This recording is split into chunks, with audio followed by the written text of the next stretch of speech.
Mahigit 300 jeepney drivers na biyaheng Dagupan City huminto muna sa pamamasada dahil baha pa rin sa ilang kalsada. May ulat si Jasmine Gabriel Galban.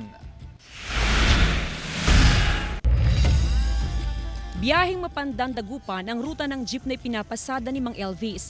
Pero dahil pa rin sa naranasang pagbaha sa ilang pangunahing kalsada sa Dagupan City, ay minabuti niya na wag munang bumiyahe sa syudad. Talagang mahirap talaga at saka yung baka maya masisira yung jeep pag pinipilit mo talaga. Sa monitoring ng One Pangasinan Transport Federation, mahigit sa 300 jeep biyaheng Dagupan City ang pansamantalang huminto sa pamamasada dahil na rin sa mataas na antas ng baha sa syudad.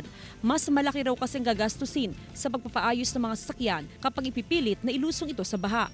Kabilang sa mga lugar na mataas ang baha noon pang nakaraang mga araw ang Dagupan City, Calasiao at maging ang bahagi ng Santa Barbara. Kahit kaming mga operator, hindi namin pabababayan itong mga jeepneys natin. Dahil yun nga, tatamaan nyo, masisira. Pero may mga pumapasada rin at mabuti may mga pumapasada rin kundi talagang hirap ang ekonomiya natin.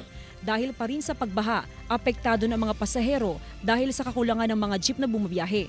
Ang hirap ng kakasakay ng jeep.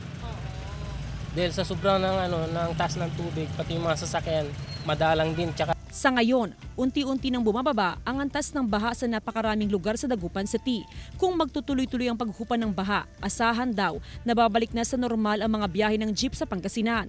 Sa datos ng One Pangasinan Transport Federation, nasa mahigit 2,000 ang bilang ng mga pumapasadang jeep sa Pangasinan. Kasama si Daryl Peralta, Jasmine Gabriel Galban, One North Central Luzon.